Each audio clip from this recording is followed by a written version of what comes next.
once again, thank you very much for tuning in. Um, we are supposed to draft what we call a protocol of reopening, the things that we are supposed to put in place so that before we can open. Now, the bishop asked all the churches to draft their protocol of reopening, and there is a form that all pastors are supposed to fill out, so I'm supposed to fill out.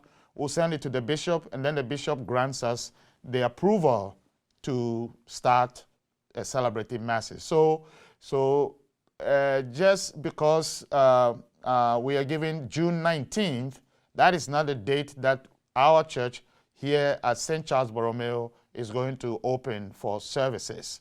We will continue the live streaming masses. We will continue giving communion after Mass.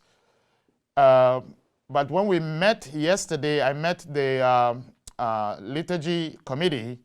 We came out with our protocol, and we decided to request to start having masses on July 4th, Saturday, July 4th, and Sunday, July 5th.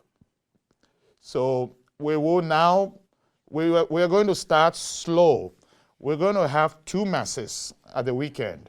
One on Saturday, the 5 p.m. Saturday Mass, and then we will have Sunday 9:30 Mass.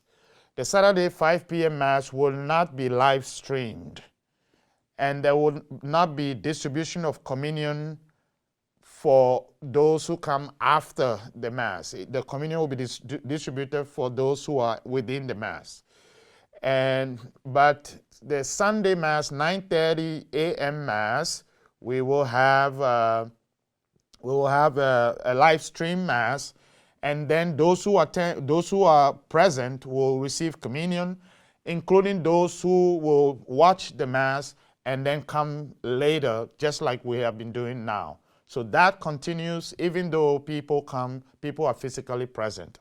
Everything I'm telling you right now will be written out vividly and be sent to all parishioners next week.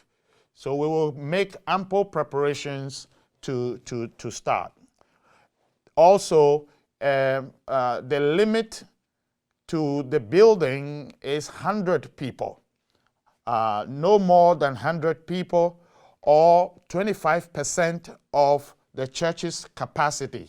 That's so which is lower is recommended. So we're going to have to sign up. We're going to have to take registrations and give tickets to allow people to get into the church building to make up the number, and also to be able to socially distance in the church.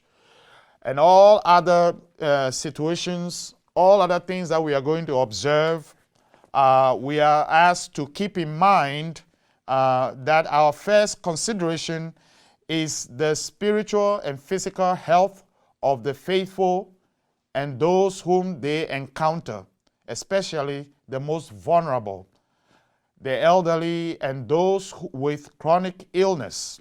We must rely on medical professionals and governmental standards to inform our decisions. So we will be also in the protocol. It's required that we take the temperatures of those who enter the building.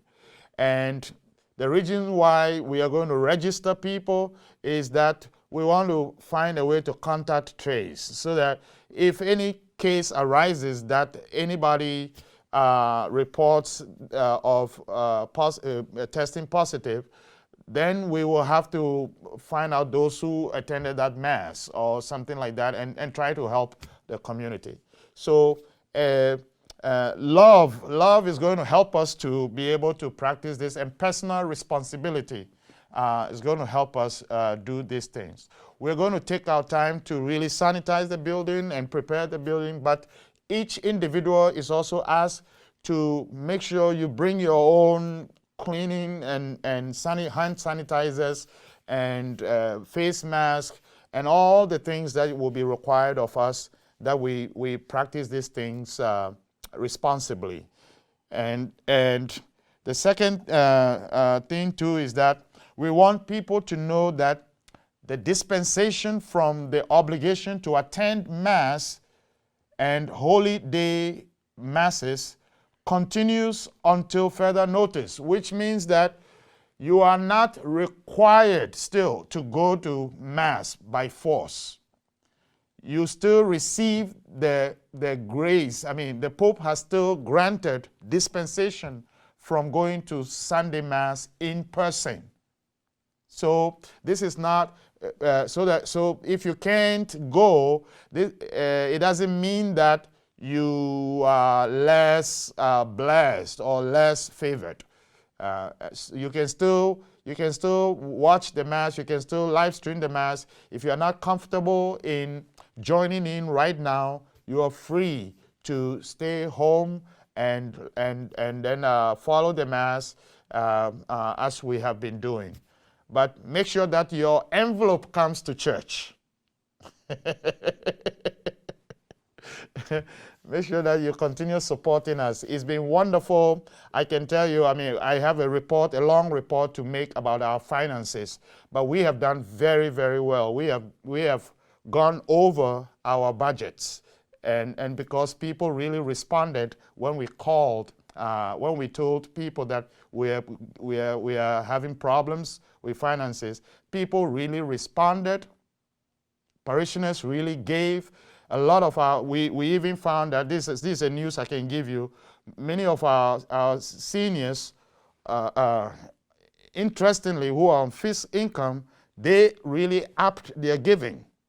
Many of them upped their giving and gave more, and that helped us. And more people also have begun to give because of the easier way to give through online, through Tightly and things like that. And then another thing that helped us is that because we went profusely online, we were all over the world, and people from other places were sending us feedback and thanking us for putting the Mass online, everyday Mass. We live stream every day except Saturday. And many people wanted to see this as an option to maybe the Mass they could have attended at EWTN. This gave them a little contemporary flavor to the celebration of the Mass, which is all part of the Catholic tradition. We got feedbacks from London. We got feedback from Shreveport, Louisiana, from Canada, from all over the places. And then there are a lot of people around this area, Fremont, Oakland, and other places, who are not members of this church, but they began to follow us because we made it available, everyday Mass available, and so they also continue to give to support us. So we have come through really very, very positively and good. So we'll give the individual figures later. So please help those who feel bad that they cannot come to Mass. You are still not obligated. It's not an obligation anymore until further notice, until we are really cleared of this pandemic.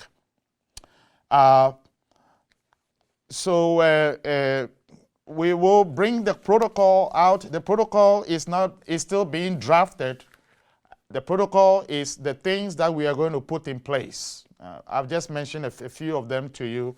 The things we are going to put in place in order to reopen.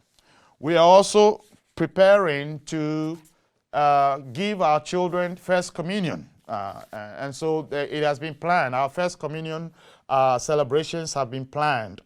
And that also is going to be announced. We also are going to celebrate the confirmation of our RCIA adult candidates. That's also going to come. All these things are being planned now so that we can resume and then we'll just go in slowly and yet in a measured way. So if you have any questions about the reopening, I think this is the time for us to discuss that, and then I can tackle. There are 2 questions here that I have already that we can tackle. These questions come from our other Q&A sessions. But for now, for you, we are going to reopen for masses on July 4th, Saturday, 5 p.m., and July 5th. Let me add one more thing before the questions. I am also going to start, we are going to start a few things, a few sacraments. We're going to resume the Sacrament of Reconciliation, confessions. And I am going to be available on every Friday from 10 to 11 a.m. From 10 to 11 a.m., I'm going to be available for confessions. And you have to call before, you have to call and be registered before you can, so we can control the numbers. But every Friday from 10 to 11 a.m. Will be confession. That will be right after the morning mass, right after the 9 o'clock mass. Can they attend the daily masses in person? The daily masses also are going to be open. Right now we have not determined. Yes, we are going to open the daily masses, but also that will be registered. You have to register before you can come to the daily masses in person. Yeah, because we need to control the numbers, still continue to control the numbers. So what will happen with the Sunday masses will happen to the weekday masses also. You need to call.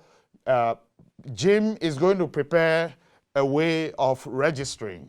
So then you'll be given tickets or confirmation about your status in joining in.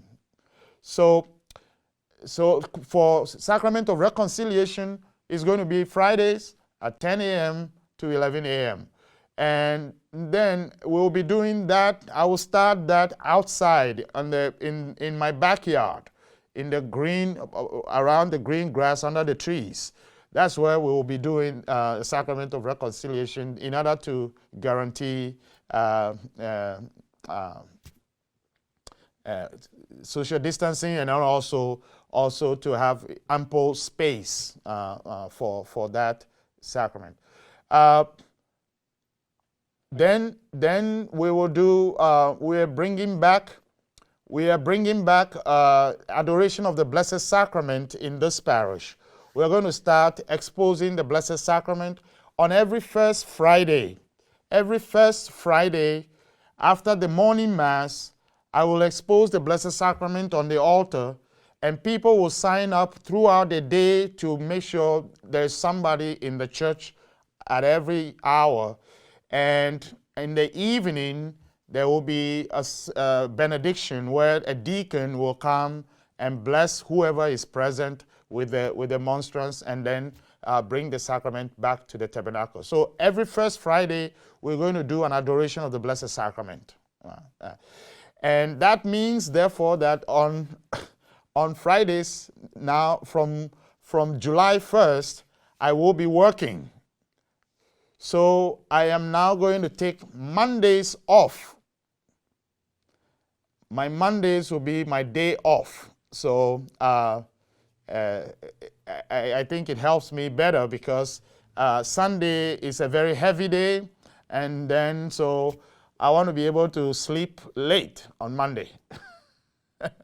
But there will be communion service. We were planning to continue communion service on Mondays. So every Monday there will be a lay presider who will lead and then distribute communion in the service. So this is what we are looking at with the other sacraments. Now let's look at the questions. Will you continue to record daily masses?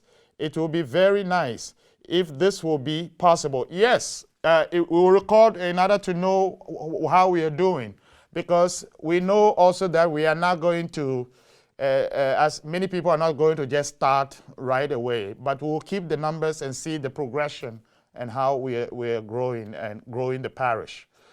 Number 2, what time is your daily mass and how does one access it? Okay, so if you mean streaming, it's the daily mass Monday through Friday is 9 a.m. Communion service Monday, but it's also at 9 a.m. So 9 o'clock in the morning. And it's pretty much 30 minutes. Sometimes we go over 31 minutes, but it's very, it's 30-minute service. So weekday mass is 9 o'clock in the morning, and then Sunday mass is 9:30, and Saturday mass is 5 p.m. Okay, 9:30 in the morning. I think she's asking how to find it on the web. Okay, so you can go on our website, St. Charles Borromeo, Google St. Charles Borromeo Catholic Church in Livermore, and you will get to our website. Then when you get to our website, click on Watch, W-A-T-C-H, and then it will take you to our Mass. It will take you right there. And then also, if you can receive our flock note, you can also use our flock note. There's always a link to send you to the Mass. On Sundays, you can always click the flock note site, and you will always see our bulletin. You can also see our worship aid to follow the music. But when we reopen, when you are coming to the Mass physically, we are going to limit. We are not going to carry any papers with us. No one is to print the music and bring it. We are discouraged from singing, congregational singing in the church. We are discouraged about that because of the breath we let out. That's not good for everyone in the church. Only the ministers will not have mask on, but everyone will have a mask on during the Mass. Only the priest and the deacon and the cantor. So the cantor will sing, but we will not be encouraged to sing. Okay. Right. So that's that. Now there is a question. There are 2 questions here that I want to. Actually, this one I've answered it already, but the question here is. When I looked online for the route of Exodus, that's those of you who have been to our Bible study, it's talking about Exodus, the movement of the Israelites, the Hebrew families from Egypt to the Promised Land, to Israel. This question says, when I looked online for the route of Exodus, there were some Q&A about it. This is one I would like to hear your response on. If they walked in a single file line with 3 feet between them, the line itself would have been over 6 times the length of the total trip, over 1,300 miles.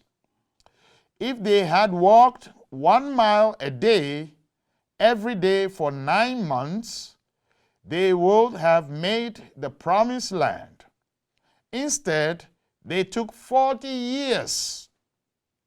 So, explain. Okay. So, there are quite a few things here. It's a very interesting question, right? First of all, what I would say is, do not take it literally. That's the first thing. Do not take anything that you read there.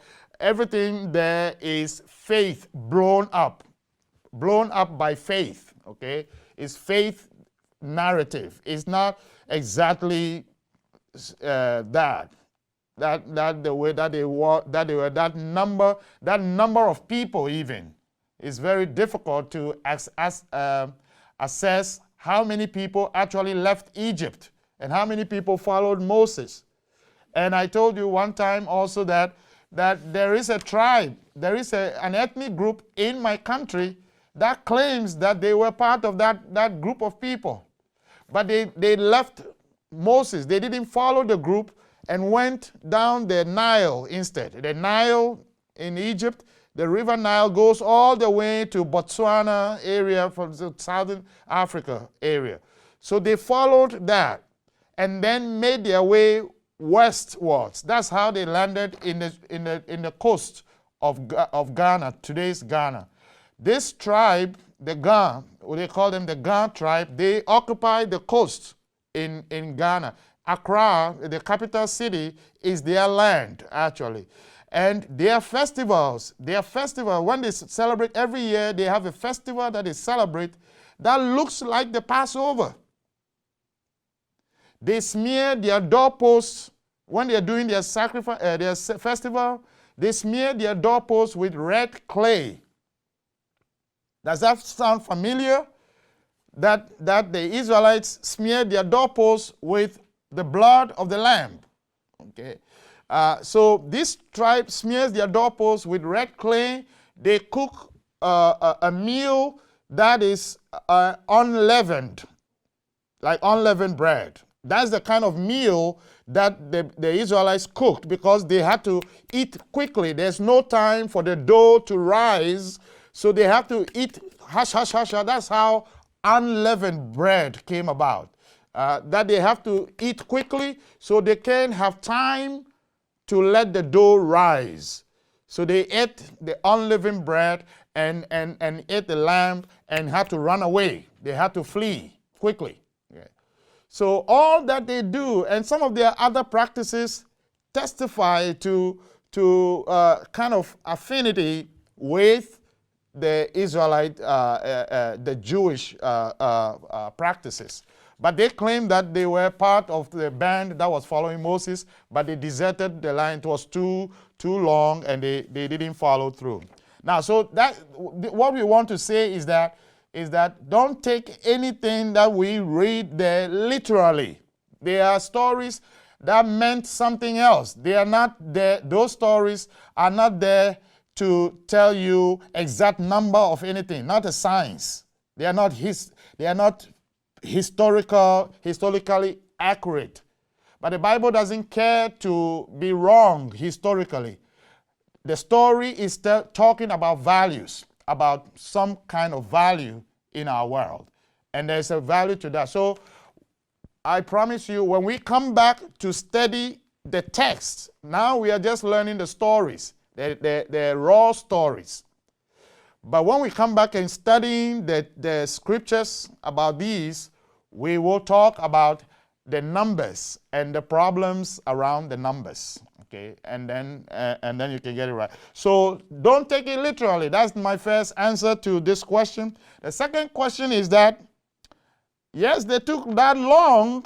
There were many people. They could do a single file. But remember that they stopped many times on the road to sleep, to stay there. And when they stopped, can you imagine a lot of people like that to get them to stop? And to get them to organize and eat something and drink something, and then can you imagine getting all of them marching again? That long through the desert. And then they didn't just follow Moses, they gave troubles. They gave Moses a lot of trouble.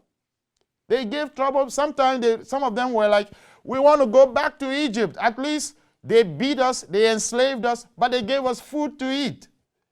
But here we are. Remember, they complained that they had no food, and God gave them manna from heaven, gave them food from heaven. And then at one time they complained about water, and Moses had to strike the rock. But all these were confrontation, and some were threatening to leave the convoy. So it wasn't a smooth walking through the desert to the promised land. And then the third thing that we have to remember is that when they got to Mount Sinai, they stayed there for a long time. Because Mount Sinai is the place where God wants to bring them and where God made them into a nation. It is on Mount Sinai that they became a nation. And for a nation to come about, there is a contract, a social contract. So in their contract is the law, when God gave them the law, right? That is when they made a contract with God, they became a people, a nation. It's like you can think about Mount Sinai as Philadelphia for the United States, where the Constitution was drafted. That's where the Israelites drafted their Constitution. It was Mount Sinai. They stayed there for a long time. They didn't just go through. So you can factor that in there. It's a whole and lot of 10. It could be 10 years. It could be whatever. They stayed around that mountain for a long time, and then finally, they didn't get a direct, smooth passage through. They fought people on the way. They fought many wars. You remember that they one time wanted to enter the promised land through the south. But they met with opposition because all the places they were walking through, there were people on the land already. There were people in all those routes. It wasn't like free route that they were going through. So they fought on their way and had to conquer other nations as they walked through. So you factor all these things in, and then finally when they got to the other side of the river Jordan, they didn't just go through and crossed and went to the promised land. They sat in the bank of the river for a long time. That's where Moses died also. So you factor all these things in, and you can say, oh no, they took 400 years. That's about it. I mean, they took 40 years. They took 40 years to travel from Egypt all the way to the promised land. That's to tell you that that journey was not just a smooth sailing through. Okay, so that is what happened with these people. The Bible refers many times regarding sheep, lambs, and goats. Do they have different meanings? There is a little, sometimes there's a little,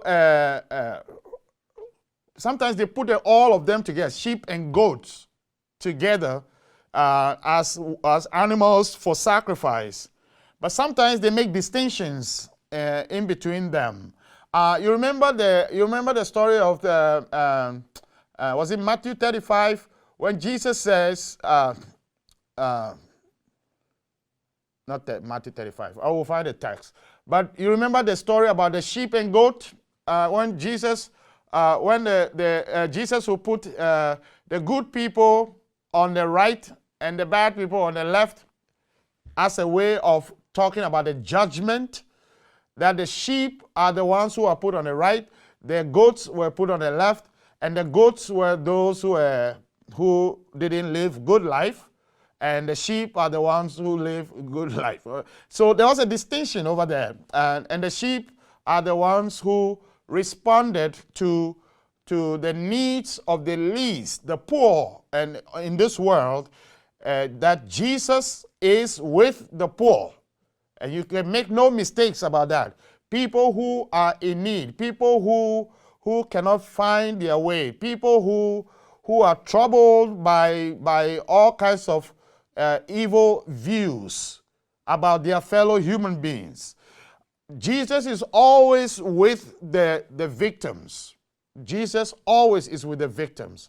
And so that story was saying that when you do anything to the least of the human community, the people who are troubled, the people who are downtrodden, the people who are not regarded, if you do anything to them, you are doing it to Jesus, because Jesus is with them. And that is how we get to live the life that God has given to us. So sheep and goat are used sometimes as opposites, but sometimes also they are used as the same. And there are sometimes that they say you can offer sheep. If you don't have a sheep, you can offer a goat.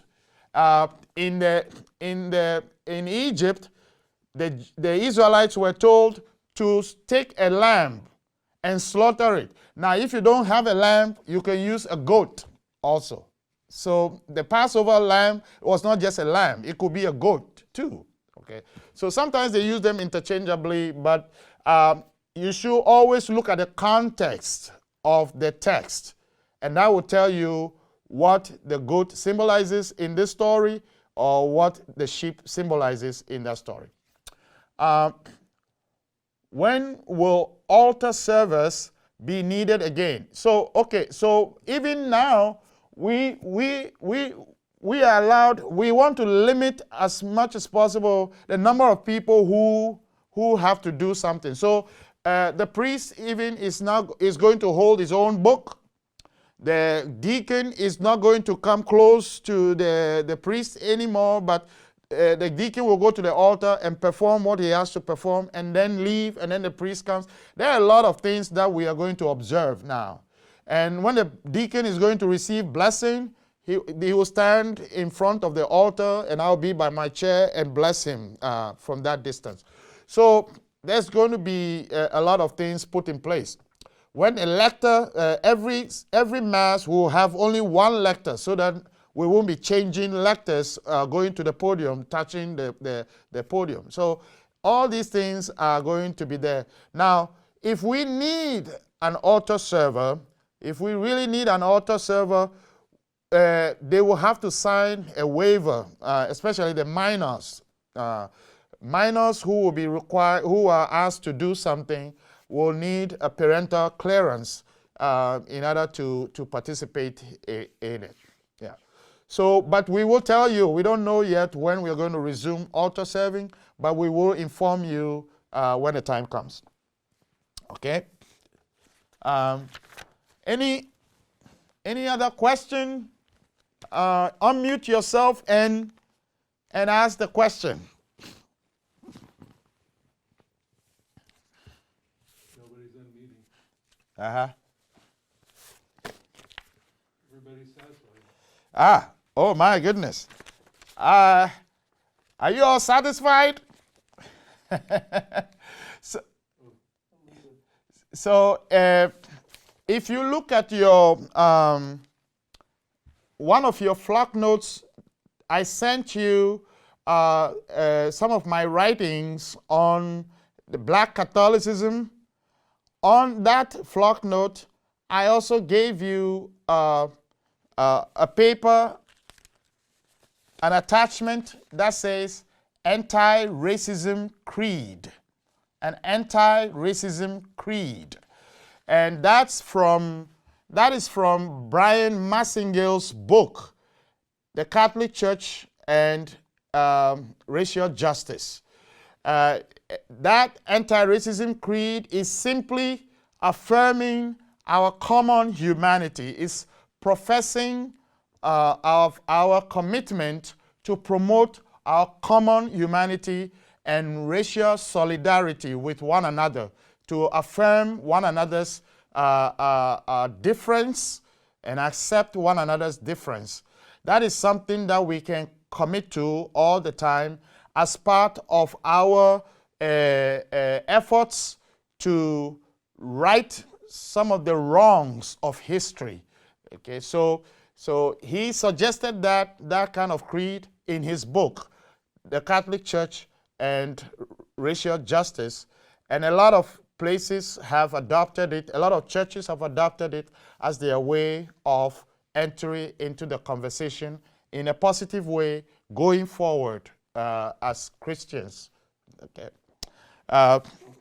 Somebody, Carolyn's asking if they can view all the past flock notes on the website. The answer currently is no, but I'll work on a way to do that. Okay, so someone is asking whether we can see all the flock notes on their website.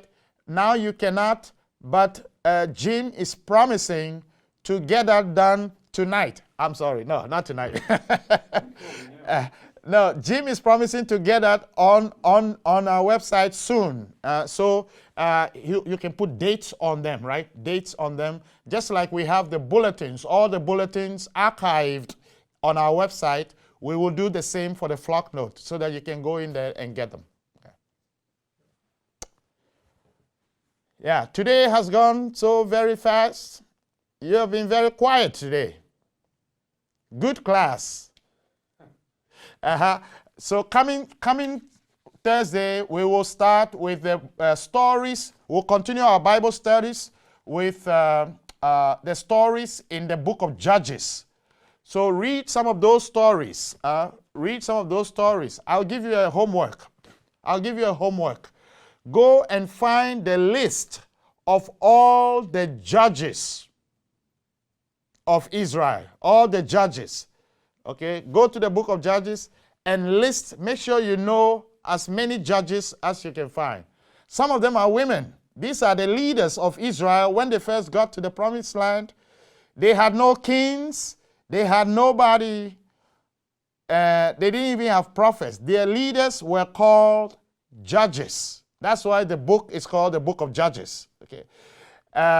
Some of them were women. Some of them are women. So I want you to do that homework for yourself. List all the names of the judges of Israel. They can be found in the book of Judges before you come to class on Thursday. Yes.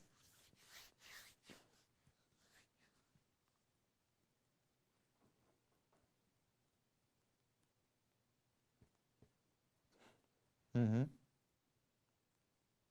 Yes. So if you are serving, if you have been appointed to serve in any of the masses after July 4th, if you are appointed to serve, you automatically have a ticket to be at the mass.